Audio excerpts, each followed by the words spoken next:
येन तस्मै श्रीगुरवे नमः। नमः ॐ विष्णुपादाय कृष्णप्रेष्ठाय भूतले श्रीमते भक्तिवेदान्तस्वामिनिति नामिने। नमस्ते सारस्वती देवे गौरवाणी प्रचारिणे निर्विशेषशून्यवादी पाश्चात्यदेशतारिणे।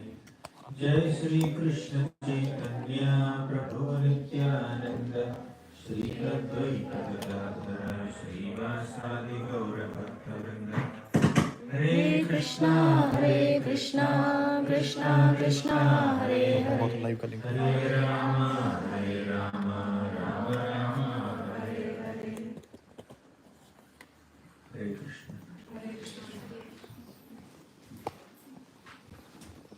Humble blessings to all the devotees who assembled for today's session.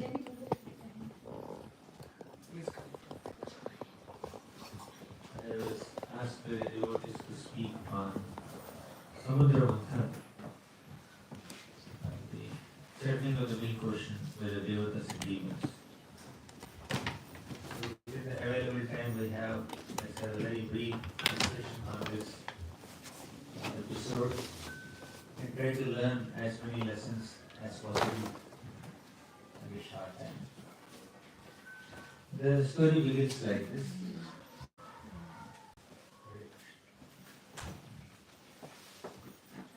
So, one day in this royal heavenly assembly, Indra was sitting on the throne, high throne, and the different types of devatas like Vidyadharas, Gandharvas, Kindaras, Kimpurushas, Charanas, Apsaras. They were all there in the assembly, music was going on, a lot of happiness, a lot of excitement.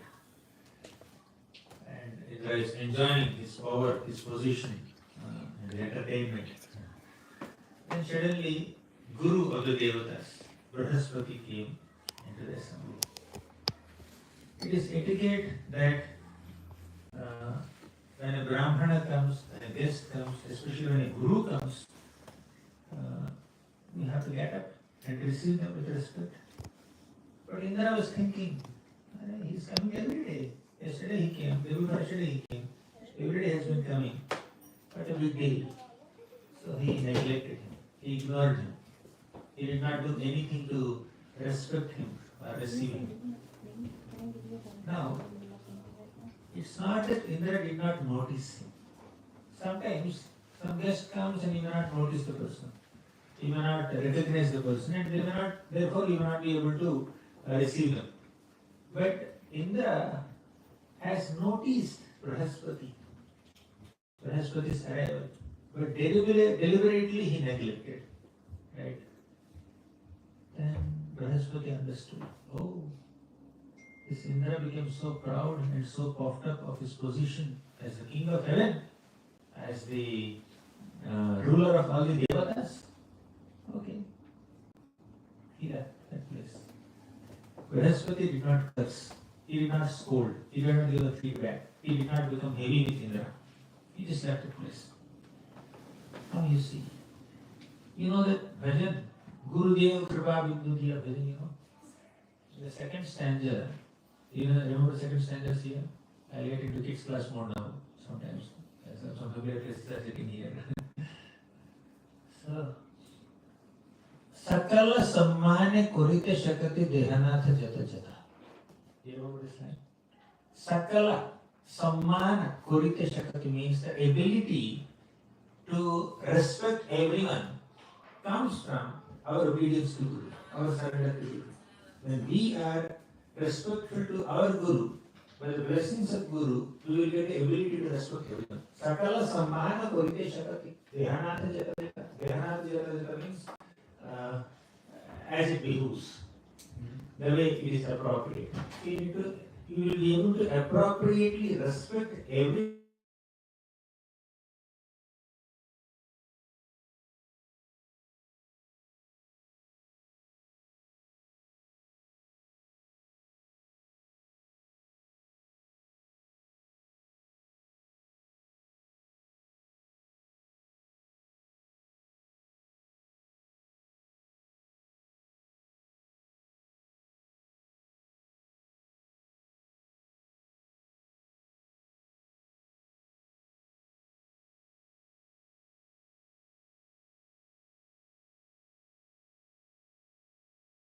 even expect to chant the very names of the Lord.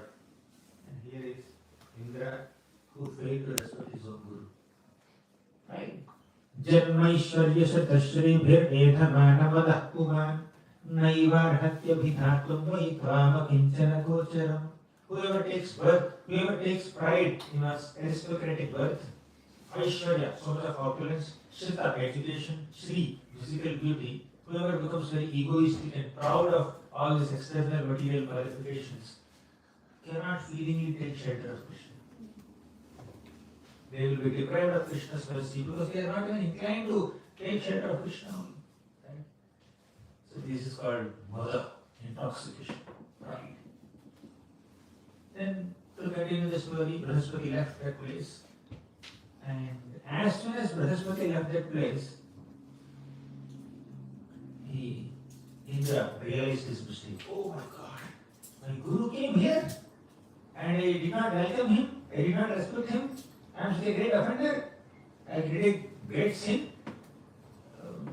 If somebody thinks that a king who is sitting on a high throne need not respect a Brahmana, need not welcome a Guru, he is like a traveler sitting on a stone boat.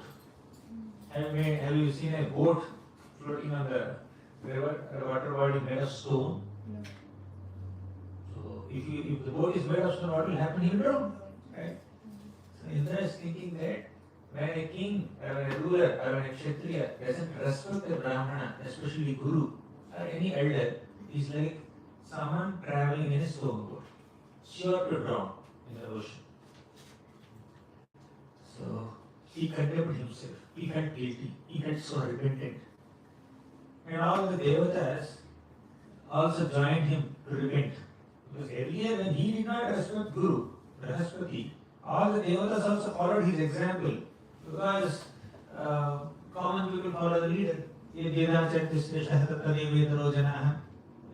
the assembly, Guru himself is not, Indra himself is not offering respect to Brahaspati. Why would anyone else do? Nobody did. So Brahaspati was neglected by the entire assembly, not just Indra. Such a great insult, a great Brahmana like this. So, when Balaramji came to Naimisharanya, so many sages were sitting in Sutta Goswami's class and hearing different Puranas and spiritual subject matters. When Balaramji came there, Sutta Goswami is supposed to get up, Ramaharshana is supposed to get up and offer respects to Balaramji. Balaram is Adi Guru, not just normal Guru. But Ramaharshana did not get up. He was sitting there on his elevated asana. But all the members in that assembly, all the sages, they got up. They offered respects to Balaram. So here is a classroom where students have more etiquette than the teacher. There is a speaker who is speaking about different Puranas, he did not have etiquette. But those are hearing the Puranas, they have more etiquette and they have more respect. Then you know what Balaramji did. Balaramji picked up a blade of grass and killed Ramaharshana. I will not elaborate on that story, but coming back to this story, here Brahaspati did not become angry, he just left. Brahaspati made himself so inaccessible to any of these devatas. Here Indra was regretting, all the devatas were regretting, and all these devatas went in different directions to search for Brahaspati.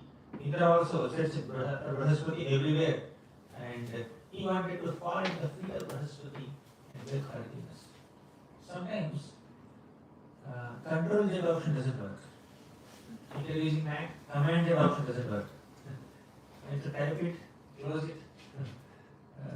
Then even if you realize that you have typed some mistake, you press control 10 times, nothing will happen. Already you saved it, you closed it. Similarly, some mistakes are rectifiable, but some mistakes we cannot rectify. We cannot undo. So Brahaspati left that place and although Indra realized his mistake within no time and he wanted to say sorry, he wanted to beg forgiveness and fall at the feet of Brahaspati. Indra could not access Brahaspati. So Brahaspati is left the place.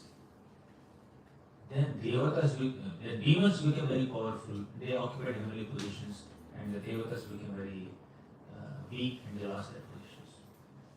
Not just monks. I narrated a story from the 6th canto of Bhagavatam. In the 8th canto of Bhagavatam, one Chakshusha Manvantara, one more episode happened like this. So Indra was sitting on this royal Airavati elephant. He is moving in a great procession. On the way he saw Durvasa Muni. And Durvasa Muni offered him a garland. Please accept this garland. He was very pleased with Indra. Please accept this garland.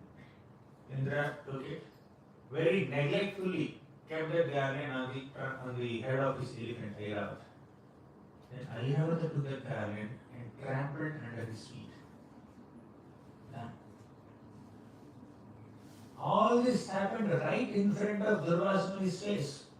Durvasa Muni became very furious. Durvasa Muni is not an ordinary sage. He is a very powerful sannyasi, powerful yogi, and he also is a little angry person, very angry person. So Durvasa Muni cursed Indra. You are so proud of your material opulence, I curse you to lose all your material opulence. And again, because of the curse of Durvasa Muni, earlier Brihaspati did not even curse, but here Durvasa Muni cursed. And we offend some people. Some of them will not curse us, will not scold us, will not become upset on our face. But some people become very displeased, they will chastise us also. But whether they chastise us or not, they punish us or not, they curse us or not, when we offend somebody, naturally we will be affected by that offense. Just like, Sagar Maharaj's 60,000 sons, they were searching for their father's sacrificial horse. They went to whose ashram? Anyone knows? Kapila Muni's ashram. They found the horse there. They thought that Kapila Muni had stolen the horse. They said, he's a thief, catch him, kill him. They were saying like that. And Kapila Muni looked at them and they were burnt to ashes. Not because of Kapila Muni's glances. Kapila Muni did not become angry. Because they themselves have committed a great offense against this Kapila Muni, the power of their offense burned them to ashes. Right? So whether the person whom we have offended punishes us or not, we will definitely be affected by Krishna's arrangement. Right? So anyways, coming back to the main story, Durvasa Muni cursed Indra, and because of that Indra lost his heavenly kingdom. Then all the devatas went to Lord Vishnu and said, we did a great offense to Durvasa Muni, we have lost our kingdom, all the demons overpowered us, they have taken away the heavenly positions, they are ruling the heavens now, so please close some way. Then the Lord said, fine, I will show some way. So why can't the Lord allow the demons to continue to rule the universe? And why should the Lord Vishnu, always support the devatas? Anyone knows? Why is the Lord trying to support the devatas although they have done so many mistakes hundreds of times? And he is not allowing the demons to continue to rule. The answer is that although devatas make some mistakes sometimes, they become proud sometimes, these devatas are the appointed administrators of the Lord, ultimately they are devotees of the Lord. Even devotees make some mistakes, but the Lord supports devotees. Right? Not that He endorses their mistakes, but the Lord wants them to come back to their senses and behave properly, behave appropriately, and continue their services. Right? That is like Apiche Sudaracharo Bhajakeva Anjabhat Sadhureva Samantavya Samyak Vyavasito. Right? Even if a devotee does some Durachar, the Lord somehow reinstates them back into their original consciousness. He will definitely allow them to undergo some reaction. And that's what happened to the devatas. But the Lord is saying that I am going to give you some idea to regain your heavenly kingdom. So, to again become powerful and again get your kingdom back, you need to drink Amrit, nectar. And the nectar can be produced by churning the milk ocean. When you churn the milk ocean, nectar comes out. So, my suggestion to you is make Mandara mountain the churning rod, make Vasuki serpent the churning rope, and put some herbs and medicinal plants into the milk ocean and start churning the milk ocean, then we will produce nectar. Then the Lord said, my dear Devatas, you cannot do it on your own. Why? Who is in power now? Who is the who is the in charge of universal government at this moment? Demons. You need their support. Without government support, you cannot make the construction here. You have 10 laws, right? It's a very big project. Samudra manthan is a big project. How can this happen without the permission of the government? The government is headed by Bali Maharaj at that time, the king of the demons. So you should go and collaboratively work with them. There should be cooperation. With whom? With the demons. Here the Lord is not asking the two devotees to cooperate. He is asking devotees and demons to come together and collaboratively work, cooperatively work for a same project. They never collaborated with each other. The Devatas are the sons of Aditi and demons are the sons of Diti. They are opposite in nature. Whatever the Devatas do, the demons have to do opposite. Completely opposite. Poles apart, 180 degrees. And Krishna is trying to bring them together. 180 degrees, they have to come together. Collaboratively work with each other. Right? It's like this. So, the Lord wants to give us an important message. Sometimes, to attain a great goal or to render some service to the Lord, we have to put our egos aside, our attitudes aside, and collaboratively work even with those people with whom we had hundreds and thousands of conflicts. That's how we become humble in this world. We may have had so many differences of opinion, or arguments, or conflicts, or difficulties with so many people. But sometimes you have to take their shelter only. That the ego comes into picture, right? So, सब बात भी नहीं करूँगा मैं, सब वो भी नहीं देखूँगा. Saying that, right? I look at this fellow's face. How can I work with them together? I will not even work on you. I will not work with this person. Sometimes our egos are so high that there are conflicts between siblings also. There are conflicts between devotees also. Sadhakas also. There can be differences of opinion. There can be disagreements. But disagreement should not lead to disrespect. And disagreement or difference of opinion should not increase our false ego and arrogance. It should not make us so unapproachable to the other person. We should be approachable. Many times in this world, disagreements lead to disrespectful dealings and demeaning other people, hating them. You can disagree with 100 people, no problem, but don't hate them. Don't hold grudges towards them. Don't hold any negativity. Then how can we serve Krishna? How many times we have disagreed with Krishna? Is he disowning us? How many? In this material world, our egos, let's talk about human beings. Some human beings have such thick, fat egos that just because another person acted against my will once, I am going to permanently break my relationship with this person. But how many millions of times we acted against Krishna's will? We acted against Krishna's will hundreds and thousands of times, and Krishna continues to maintain his good relationship with all of us. He stays right within our hearts as super soul. Even if we commit such abominable sinful activities and become dogs and cats and worms and stool also, Krishna stays within our hearts as super soul. And just imagine his accommodative nature, his forgiveness, his tolerance. Because Krishna is supremely tolerant, as his amshas, we should also cultivate some amsha of tolerance. Because Krishna is supremely forgiving, as his amshas, we need to develop some forgiving nature. And without tolerance, without humility, without respect, without forgiving nature, without accommodative nature, we cannot collaborate with anyone. There are conflicts between countries, and within the country, there are conflicts between states. Within the state, there are conflicts between districts. Within the district, there are conflicts between villages. Within the villages, there are conflicts between colonies, streets. Within the streets, there are conflicts between two homes. Within the home, there are conflicts between two people. This is the material world. Welcome. Welcome to the material world, the abode of Maya.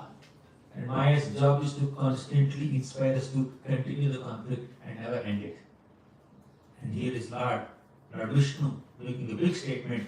Devatas, you are supposed to collaborate with the demons for this great project of Samudra Manthan. Otherwise, we will not be able to produce nectar. We will not be able to drink the nectar. If you not drink the nectar, you will not regain your positions. No, we will collaborate, my dear Lord, don't worry. We will collaborate.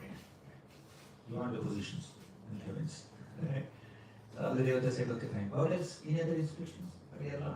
Vishnu said, while you are churning the milk ocean, so many products will come. Uchchaishrava, horse, kalpavruksha, so many things will come out. Don't be greedy.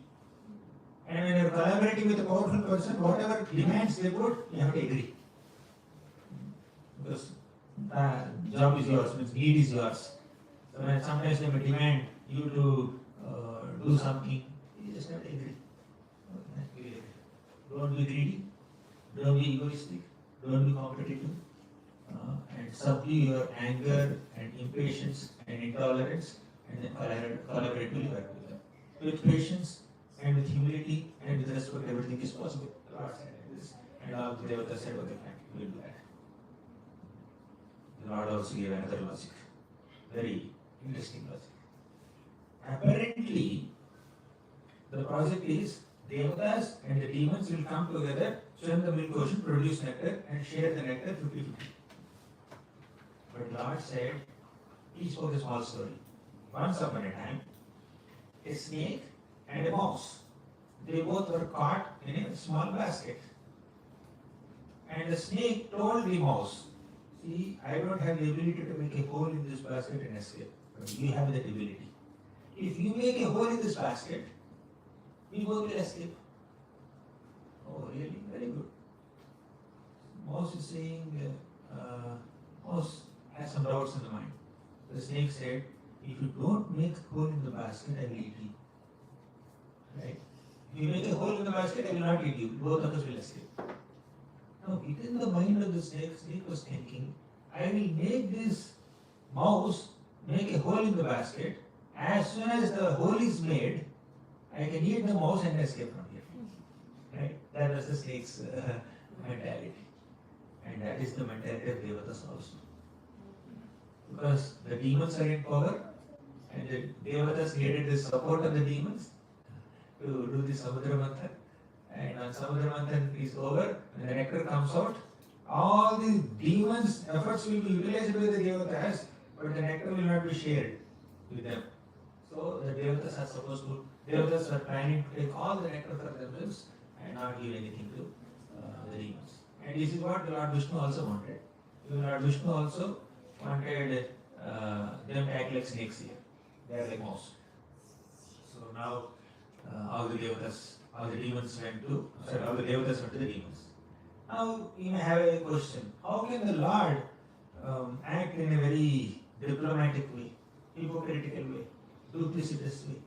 How can the Lord suggest his devotees, the Devatas, to act like this? The answer is, demons are by default very envious in nature.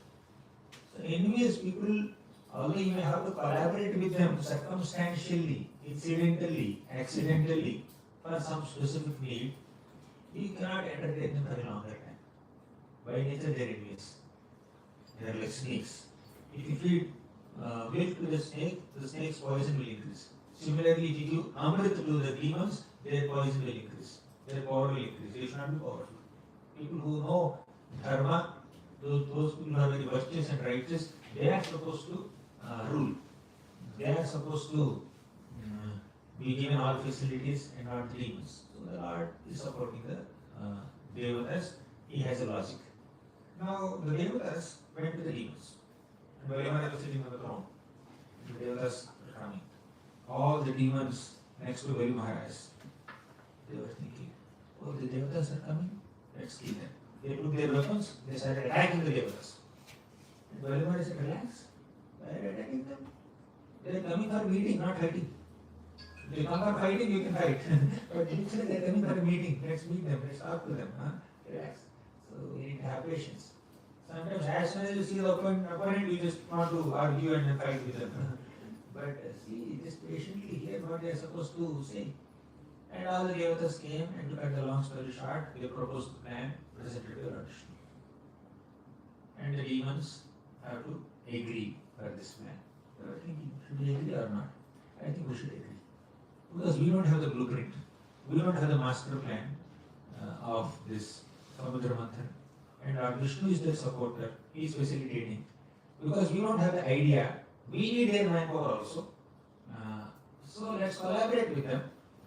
Let's work together cooperatively to produce nectar. But once the nectar is produced, we will not give a single drop to the devatas. We will have everything for us. This is their plan. Of course, devatas also have the same plan. So Prabhupada writes in the purport, 8 kind of purports. This is material world. Even in the upper planets also, even amongst the devatas also, this diplomacy is very much there. People become very diplomatic, even in upper planets. So they all agreed. They all went to the Mandara mountain. They tried to lift this Mandara mountain.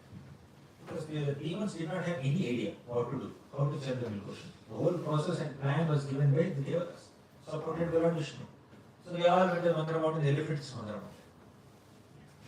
But Mandara mountain was golden, it's very, very heavy. It's not like a big rock or a boulder. It's like a mountain itself. And they are not like Hanuman, by the way.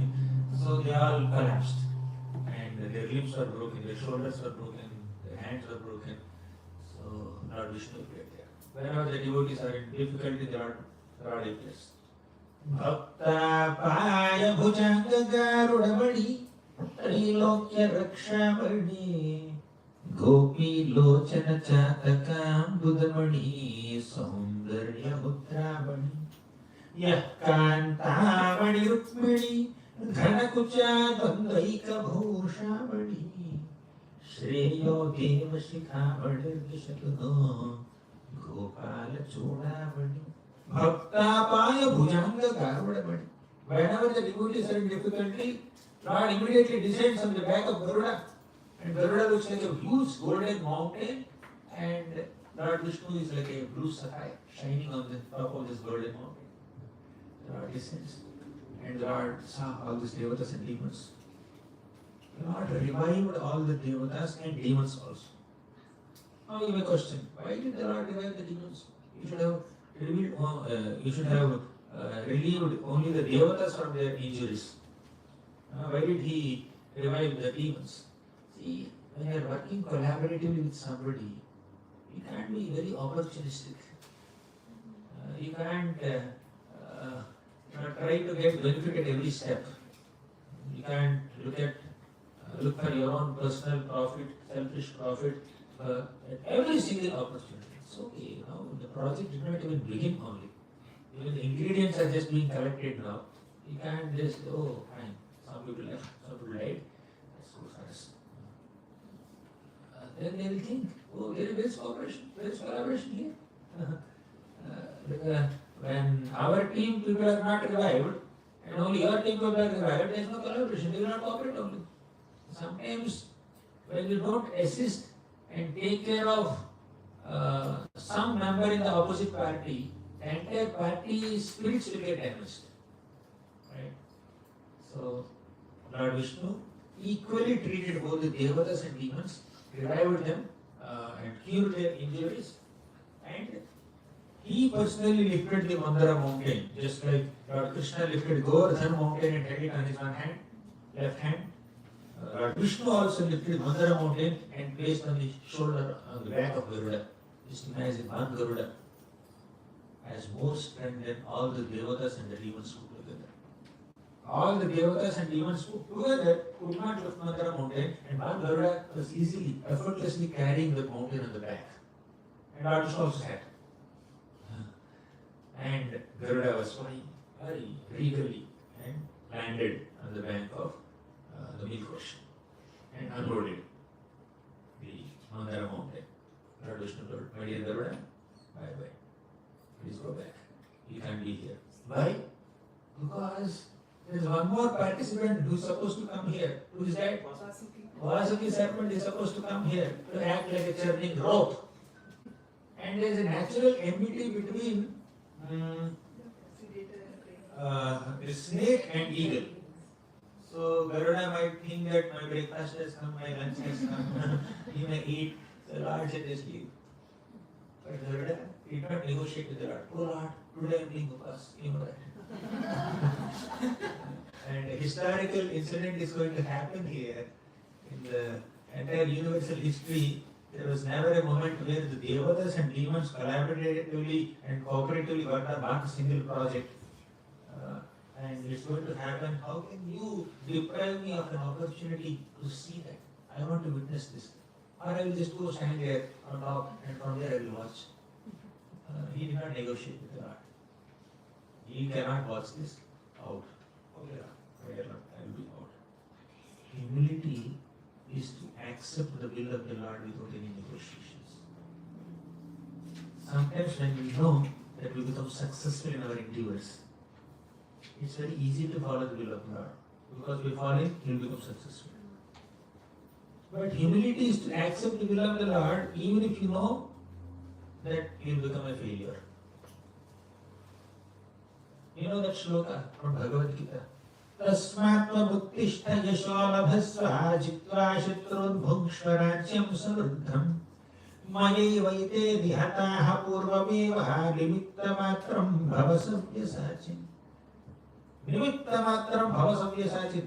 Krishna told Arjuna, Tasmatva buddhishta, get up, Arjuna. Yasholabhasva, gain fame, first point. Yasholabhasva. Jitva shatrun, conquer enemies. Second point. Third point is Bhungshvarajyam samruddham, enjoy a prosperous kingdom. Right? So three things he said. First thing is easy. Yasholabhasva, gaining fame, enjoying fame is great. Last one is also easy, which is Bhungshvarajyam samruddham, which is enjoying a prosperous kingdom. But the middle one, Jitva shatrun, conquer your enemies, that is difficult. Then Krishna said, don't worry Arjuna, I will speak the third line also. By me, all these people have already been killed. We just have to manifest their death. Oh, really? Then second one is also exciting. Yeah, everyone understand this one? So basically, Krishna said, you just act as an instrument in my will. You will become successful. You will gain victory. Arjuna said, okay, I'll act as an instrument in your will. That's easier. Although Arjuna was acting as an instrument in Krishna's will, it was easy for him because by acting as an instrument in Krishna's desires, he will only become victorious. But on the other hand, Bhishma was also acting as an instrument in Krishna's will, knowing very well that he will be defeated and he will be killed and he will be misunderstood for all time to come when he participates in this battle of Kurukshetra. How? The Lord wanted to give a message to the whole world that however powerful you may be, if you take the side of adharma, you will have to be defeated. Right? The Lord wanted to give this message. Oh, who is the right person who can help me give this message? Oh, Bhishma is there. He is the most powerful warrior. Let him be defeated in the hands of a younger warrior like Arjuna, and let the whole world get this message that you should never take the side of adharma. Okay, Bhishma, I have a special role for you. I have a special service for you. What is that? The special service is you just have to take the side of adharma. And by taking the side of adharma, you will be defeated.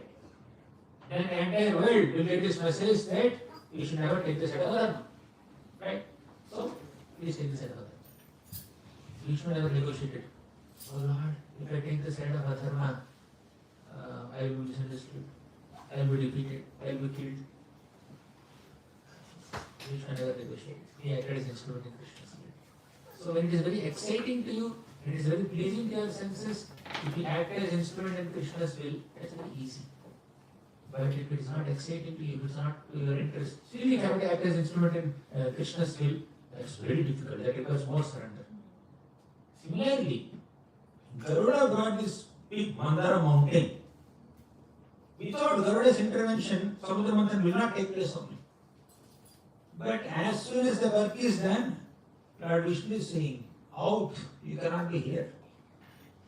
Have you ever experienced something like that? People use us. People extract some service from us. People engage us in various services.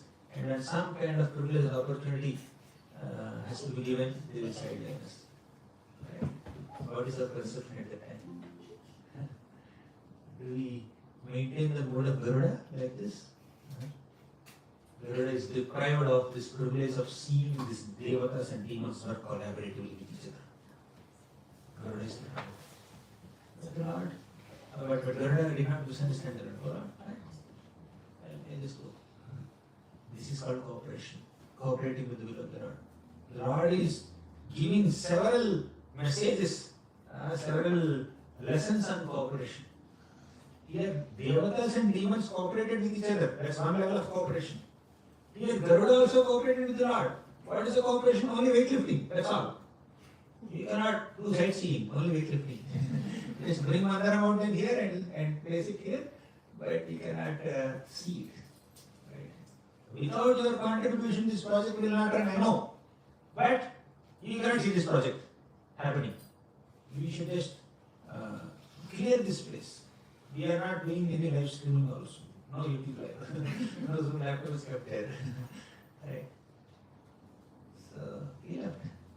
Then the Devatas and the demons went to Vasuki serpent and promised a share of nectar to the Vasuki serpent and allowed and excited Vasuki serpent also to participate.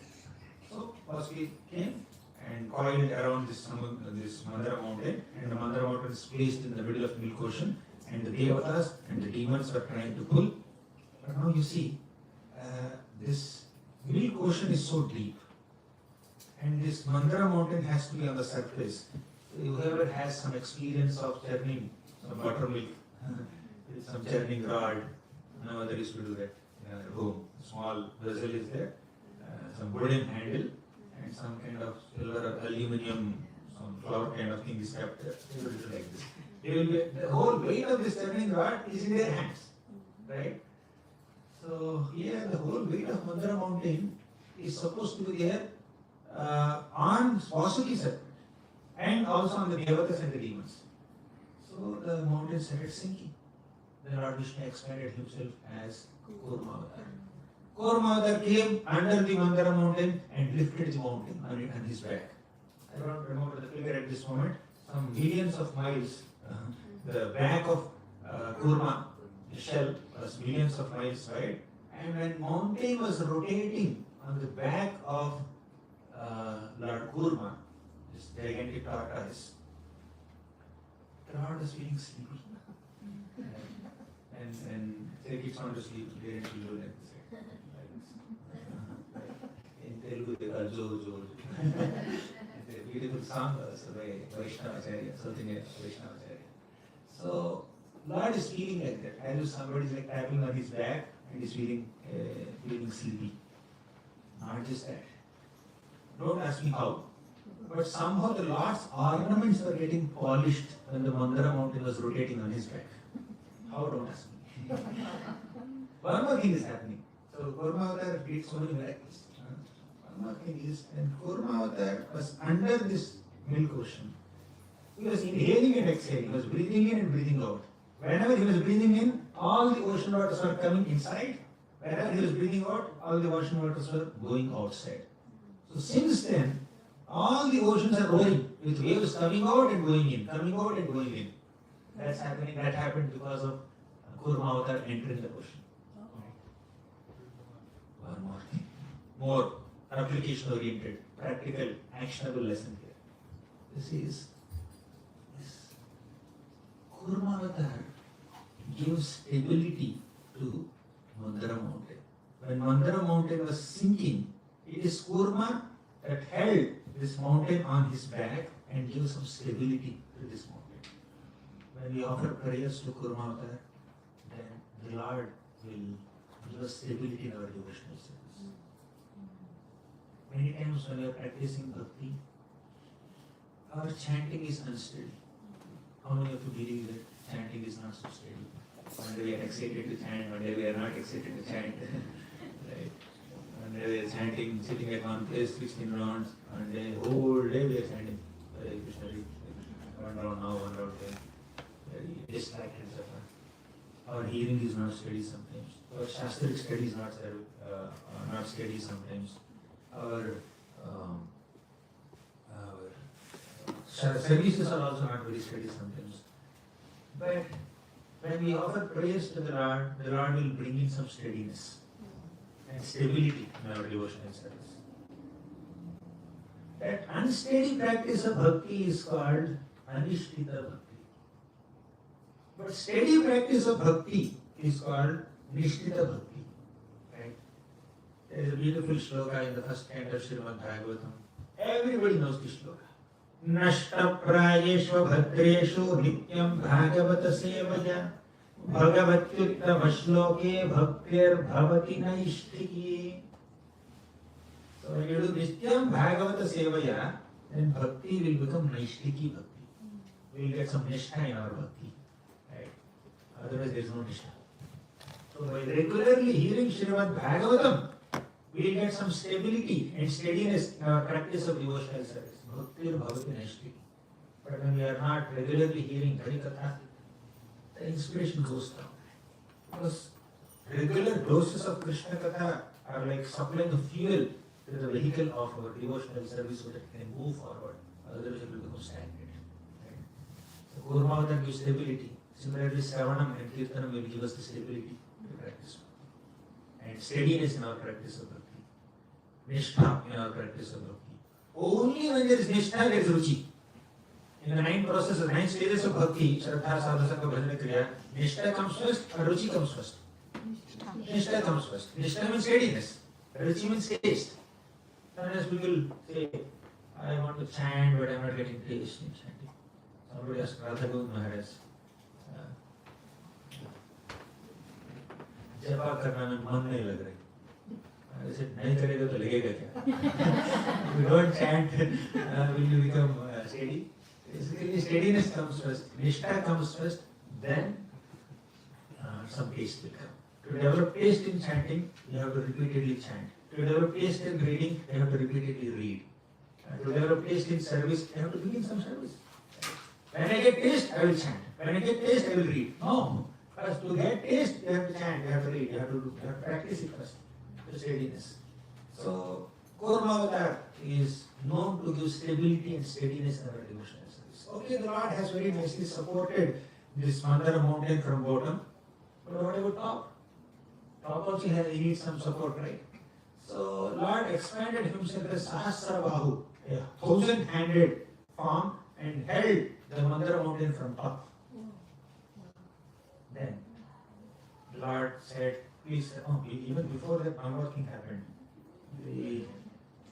All the devatas picked up the head portion of Vasuki serpent, and they left the tail portion for the demons to pick off, to participate in this ceremony.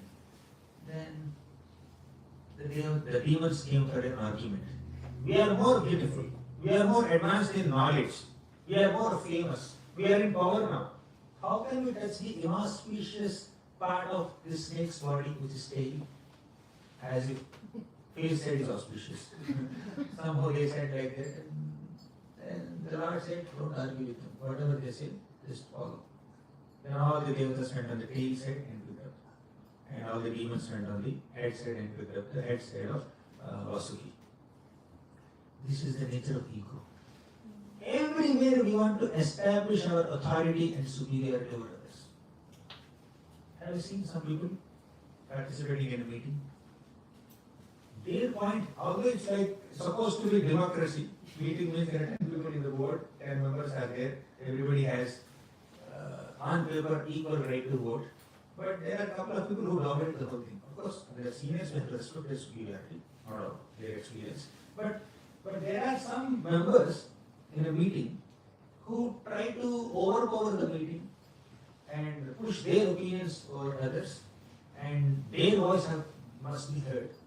Right? Because they proposed it, it has to be true.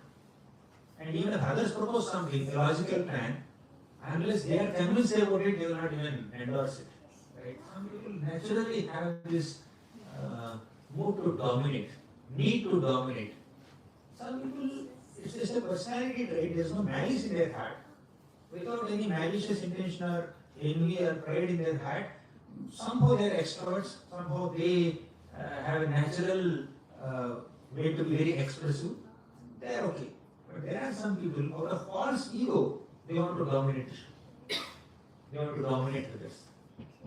So here demons are also like that. And because the devatas are weak now, although what the demons say may not be very logical, may not be very practical, still they have to surrender. Sometimes as a part of cooperation, you may not agree with what the other person say internally, but externally you have to agree. Right? Your intelligence is not finding it very appealing, but on a practical level, you have to just go with the flow. So we need to know when to go deep and when to move forward. Very important one.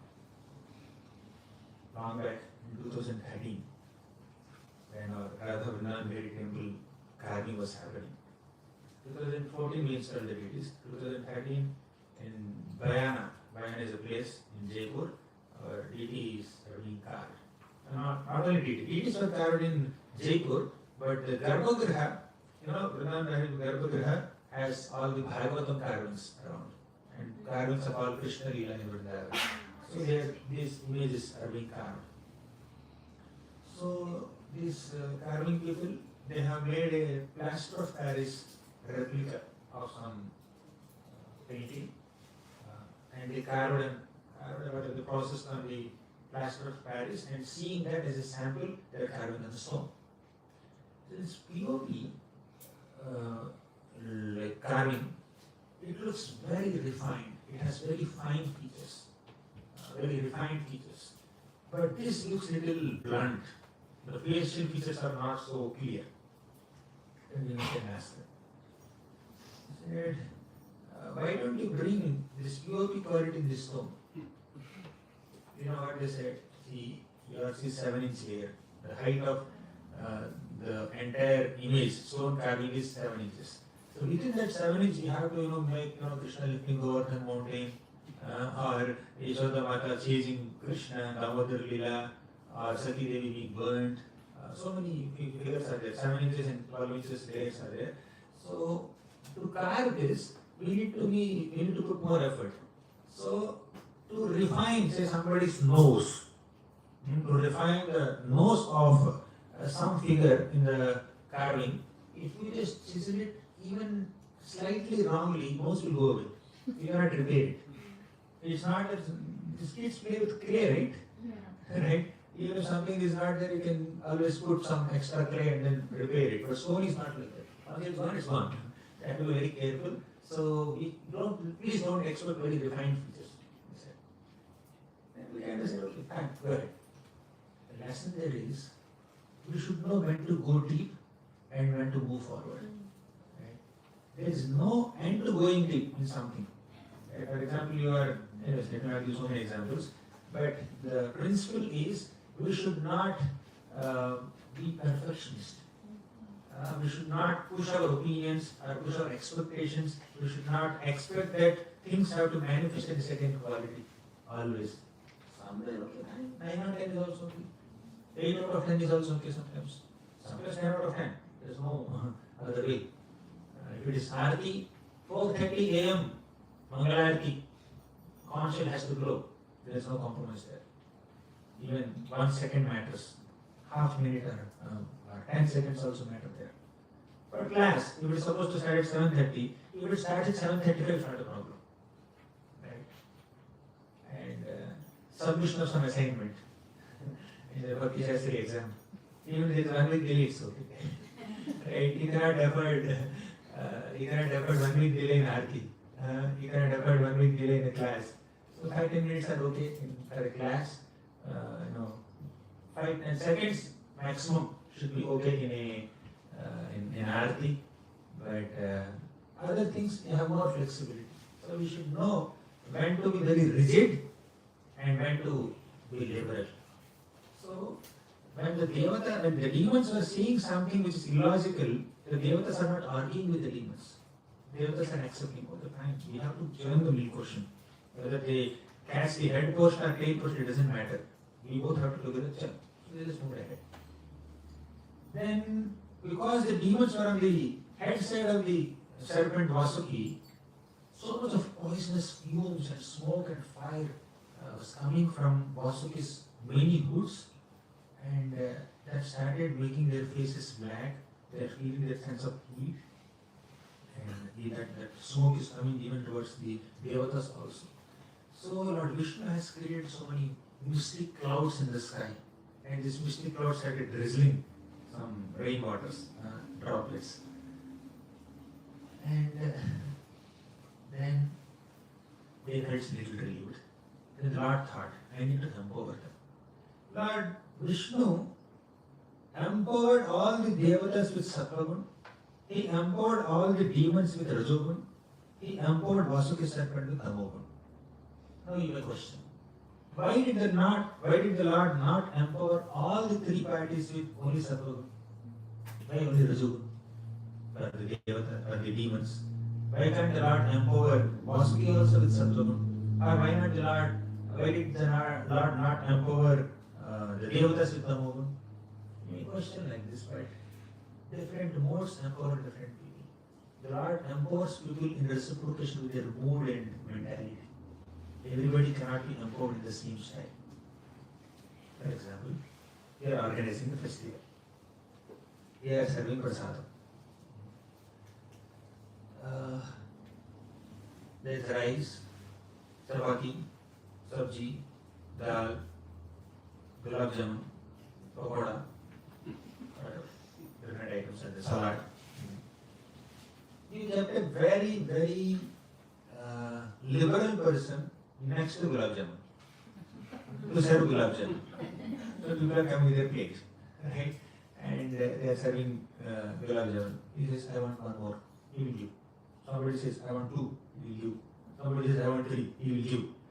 And there are 100 people. He made 100 gulab jamuns for 100 people, and he has already finished and all the 100 gulab jamuns with 50 people only. Because he's too liberal. He cannot be saying there. Like if somebody asks the second gulab jamun, he should say no. But he doesn't have nature to say no. It's very difficult for him to say no. So he should not be given that service. Let him serve prasad. Let him serve rice or sambar, which is unlimited. Right? But if he is allowed to serve gulab jamun, he will mess up all the calculations of the cooks. Right? So he should not be empowered to serve gulab jamun. He should be engaged in a different activity. Somebody is doing some security check-in, security queue management they are doing in a festival. So some people are a little tough, who have some kind of Kshatriya mentality or Kshatriya spirit, they can be kept there. We cannot keep a mild person, a Brahmana there to manage the queue.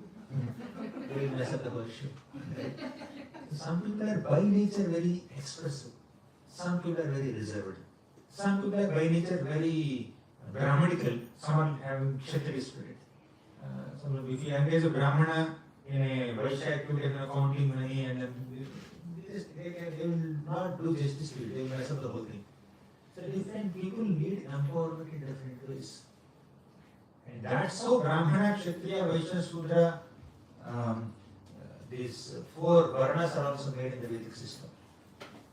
A Brahmana is one who is predominantly in Sattva-guna and with a little tinge of Rajoguna as a secondary mode. A Kshatriya is predominantly in Rajoguna with Sattva-guna as a secondary mode. A Vaishya is one who is predominantly in Rajoguna with Tamoguna as a secondary mode. A Shudra is one who is prominently in Tamoguna with Rajoguna as a secondary mode. This is how Varnas are designated. Different people have different natures, different prakritis, different swabhavas, different working styles.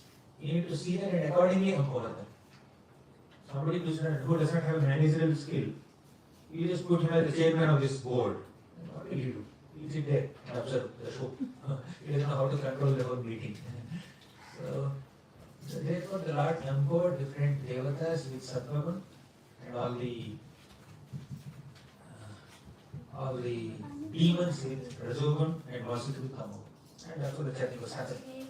So first product that came out of churning was halahal. Poison came out. So when this poison came out, all the devatas became very concerned because the poison is spreading all over the universe. Then Lord Vishnu immediately directed all the devatas to go and pray to Lord Shiva. Why Lord Shiva? Why not Vishnu? It is Lord Vishnu who has given the whole blueprint, master plan for Samudra Manthan. He is the one who brought this Mandara mountain to Milkoshan. He is the one who became Kurmavatar and supported the Mandara mountain from bottom. He became Sahasravahu and supported the mountain from top. He is the one who created mystic clouds that are constantly showering some mild rains to cool them, calm them down, to protect them from the fire emanating from the Vasuki serpent's mouth. Then Lord Vishnu is the one who empowered them with Sattvagun, Rajagun and Tamogun, different practices. So in so many ways, 6-7 ways so far, and he personally participated in chanting also, by the way.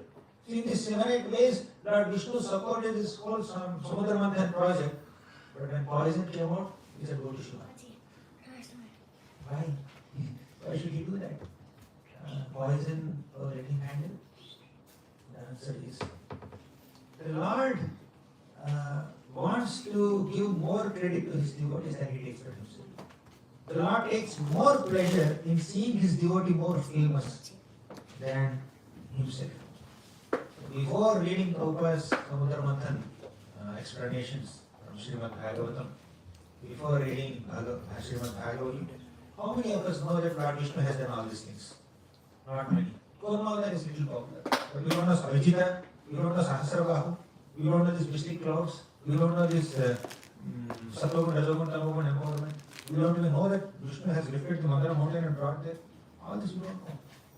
But we all know, everybody knows, outside this one also, everybody knows that Shiva drank poison and protected the whole world.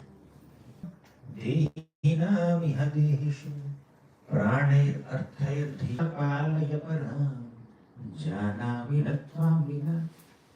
Hey Gopalaka, hey Kripa Jalanidhi. Here Lord Vishnu is compared, Lord Krishna is compared to an ocean of compassion. Then hey Sindhu Kanyapati. This is the line relevant here. Sindhu Kanya is the daughter of ocean god. Sindhu Kanya, Sagar Kanya. So these are some names of Lakshmi Devi. She appeared as the daughter of Sagar, the ocean, and she married Vishnu. Now this event happened in 6th Manvantara, Chakshusha Manvantara. Till then Vishnu was a brahmachari or what? In 6th Manvantara he is married. First 6 Manvantaras Lakshmi was not with him. Airavat is the cause of this whole Samudra Manthan episode. Airavat came out now. Kaustumani also came out of Samudra Manthan. Lord Vishnu was not wearing Kaustumani till now. And moon came out of Samudra Manthan. Moon also emanated. So till Chakshusha Manvantara, moon was not decorating the sky. How do we understand this? The answer is, all these great privileges and these products were available before also, but because of the offense done with the devatas towards the Rasamuni, all these privileges became inaccessible to the devatas. Airavat became inaccessible. And all the other things became inaccessible. But they got access again. That's one way of looking at it. Secondly, this whole Samudra Manthan episode is meant for Lord Vishnu's pleasure.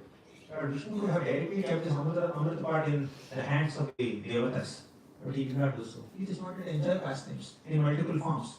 Just in this Samudra Manthan episode, how many forms did Lord take? Kurmavatar, Sahasravahu, and clouds, incarnations. Mohini Murti, Dhanvantari. At least 4 incarnations are there within this one episode only. They not wanted to enjoy the pastimes of Samudra Manthan. So finally, nectar came out with Dhanvantari brought nectar, and the demons came, snatched away the nectar pot, and they left. Then Lord Vishnu appeared in the form of Mohini Murti and started distributing all the nectar to the devatas, did not give a single drop to the demons. In this context, Prabhupada writes, Mother Lakshmi appeared from Samudra Manthan. She appeared to be the most beautiful lady in the entire universe, most beautiful woman. But when Mohini Murti came, she outsmarted the beauty of Mother Lakshmi. Prabhupada writes that That Narayana is not only the most handsome man, he is the most beautiful woman also.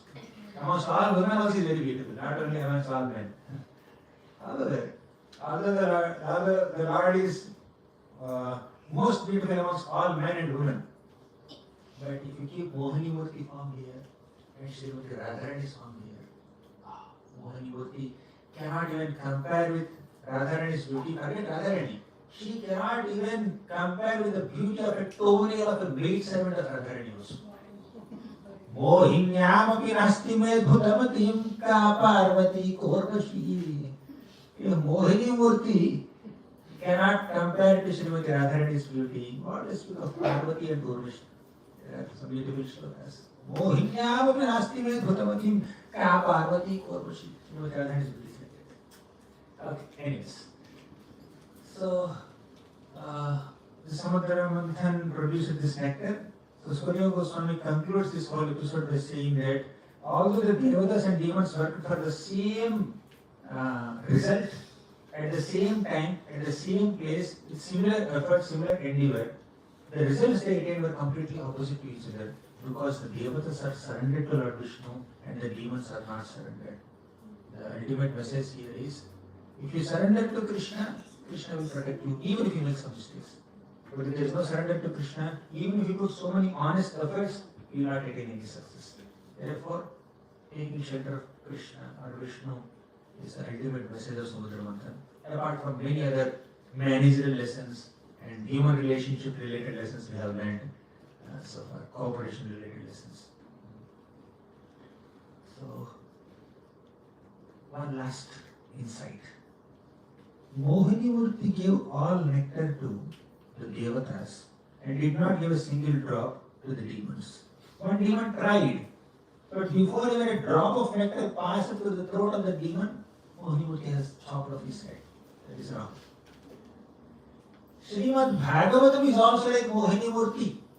Just like Mohini Murti gave all nectar to the Devatas and not to the demons, Srimad Bhagavatam also will reveal all its deep insights and deep lessons only to sincere readers, only to readers who approach Srimad Bhagavatam with the right consciousness, not to people who just want to gather some information from Bhagavatam or get some exciting insights not in a devotional way, but just they read Bhagavatam from a historical perspective, linguistic perspective, poetic perspective. So they want to approach Bhagavatam in that way, and their intention is to become scholars or gain popularity through Bhagavatam or gain money through Bhagavatam. If this kind of material desires are there in the heart of a reader or a speaker or a student of Srimad Bhagavatam, Bhagavatam will hide all its inner meanings from them. All the deeper meanings and deeper insights are hidden from such readers. Bhagavatam will not be able to them. Similarly, when we approach Srimad Bhagavatam with a sincere intention to develop some inspiration to serve Krishna, to seek some inspiration from the stories of Kunti Maharani, Bhishmadev, Pandavas, Dhruva Maharaj, Prahlad Maharaj, Prithu Maharaj, the Gopas and the Gopis of Vrindavan, and then want to intensify our absorption in Krishna consciousness, increase our service to Krishna. And Bhagavatam will reveal everything to us. But if our intention is to just gain scholarship or gain name, fame, prestige, money, etc., Bhagavatam will not reveal its deeper meanings. You will get some superficial understanding only. Some superficial understanding we get. You will pass through the expanse of Bhagavatam from first canto to last canto. 332 chapters, 12 cantos, 18,000 shlokas. You will pass through that. But you will not know the depth of Bhagavatam. Expanse, you can cover. You can make some schedule, daily these many chapters or these many shlokas. In a year, in 2 years, you can cover Bhagavatam. You have gone through the expanse. Depth will not be revealed to us. So we need to approach Bhagavatam in the right mode, right consciousness. Thank you very much. Grantara Srimad Bhagavatam ki jai, Sri Prabhupada ki jai.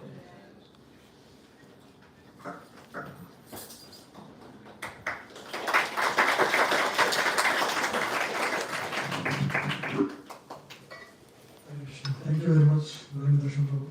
Prabhu just came in the afternoon, and we are the first privileged devotees to get to hear him. So we have time to go to temple and continue further sessions.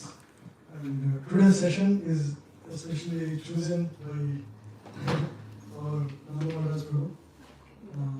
Now that we are all going to work together to build a new temple, so it's very contextual for us. Darshan Prabhu has spoken so many lessons for us.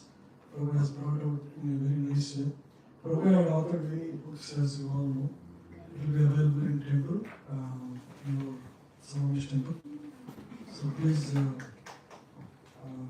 so come join further sessions, and let us thank Prabhu by loudly chanting Haribol for his wonderful session today. Haribol, Haribol, Haribol. Thank you. In spite of being a working day, you all came at 5 o'clock.